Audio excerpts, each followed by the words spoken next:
so much has happened, and it's time for an update, a time for to understand what is happening really in the world and where we're heading to, and to find a solution to the chaos that we are currently experiencing.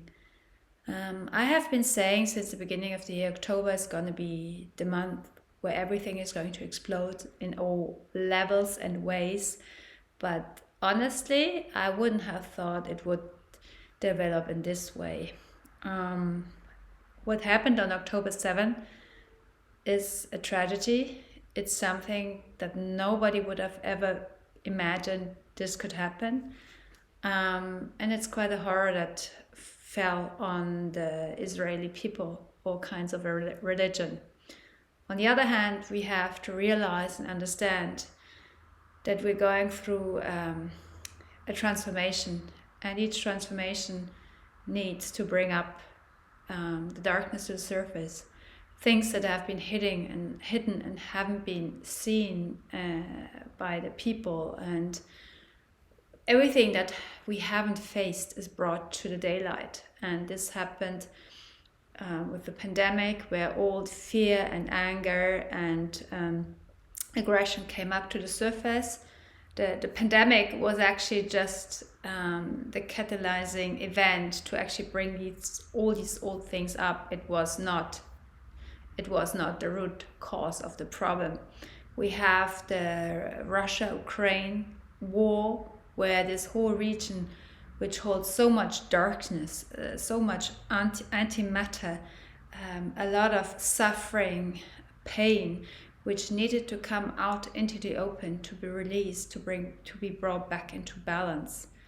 And now we have the Middle East region with this whole land, and it's really the Holy Land. There's so much light on this land, you cannot imagine. I have been there various times. I have celebrated Christmas various times in Bethlehem. I know all the areas. Me and my family have been baptized in at Yardenit, the birthplace of Jesus in Jordan. So we have some beautiful experiences in all these places.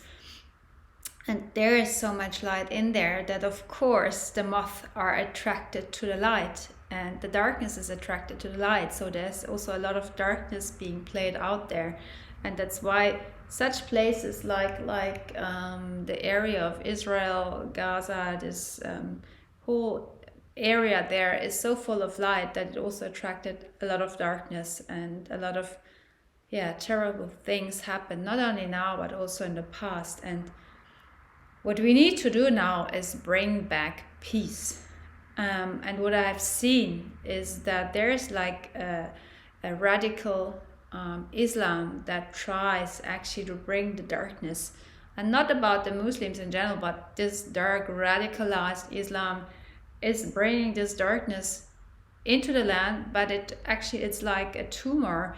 It's like a cancer that brings it in all the other countries. You have seen that in Lebanon, in Egypt, in Iraq, Afghanistan. These have been thriving countries before this radical Islam came in and destroyed everything. And Israel is only the beginning. They clearly said, the Hamas leaders, targets the whole world. And so it's not only about Jews being afraid everywhere in the world right now, being targeted, being threatened, being attacked. It's also the Christians. It's the whole free world that is under attack.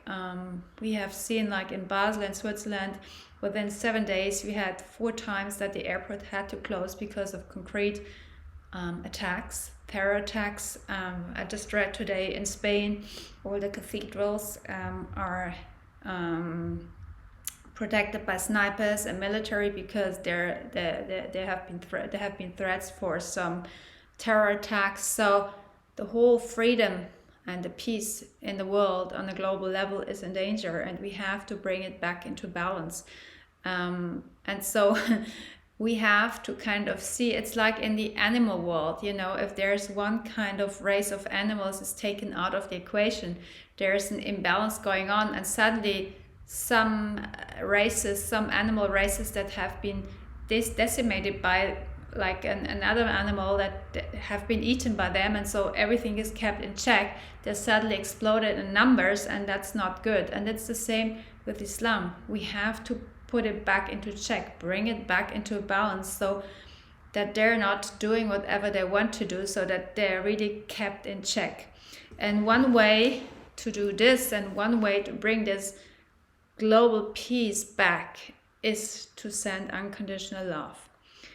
If you see those terrorists or aggressive radical people, sending them anger, sending them hate, sending them aggression, is actually fuel them even more. If you send somebody hate, this person will be even more full of hate. So the only way to switch that back into a human way, with morals, with humanity, with natural boundaries, is to send unconditional love to that person. It sounds weird, I know, and on the human level we all have problem seeing such hate and then sending love, but it's the only solution. It's the only way to move forward, to move us into 5D, to bring back the light, to bring back the balance. We need the darkness needs to be there, because without darkness there is no light, but it's not anymore balanced. The darkness has overtaken so much of the light, and we have to bring back the light. We have to bring back the balance between darkness and light. And the only way to do that is sending love and light and unconditional love to those people. You might know the saying, your child needs your love the most when it deserves it the least. And that's the same for humanity. Humanity needs your love the most when it deserves the least. And that's what we have to learn, and we have to transform ourselves. We have to grow out of our human way of thinking into a soul, into a global way of thinking, going to a higher perspective. And that actually challenges us, but it's also the only way that we can grow inside, is to overcome hate, aggression, fear and anger, and go back into love, and send this love out into the world, to everywhere, so that we can switch on the light in each person. Because if you're afraid, fear is just the absence of love. And when there is no love, there's fear, and out of fear comes anger, out of anger comes aggression, and out of aggression comes that what we actually experience right now. So bring back the love, bring back the light into these people. You can do that. And if there's a critical mass of people doing so, we will succeed. And it's just a matter of time. It's not going on like this endlessly. It's just a matter of time.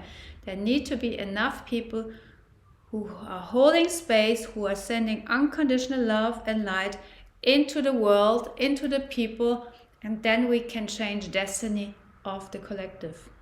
So the only question is, are you ready to bring this light in, to bring the unconditional love, overcome your own triggers, and just keep on doing, sending love, whatever is brought onto you.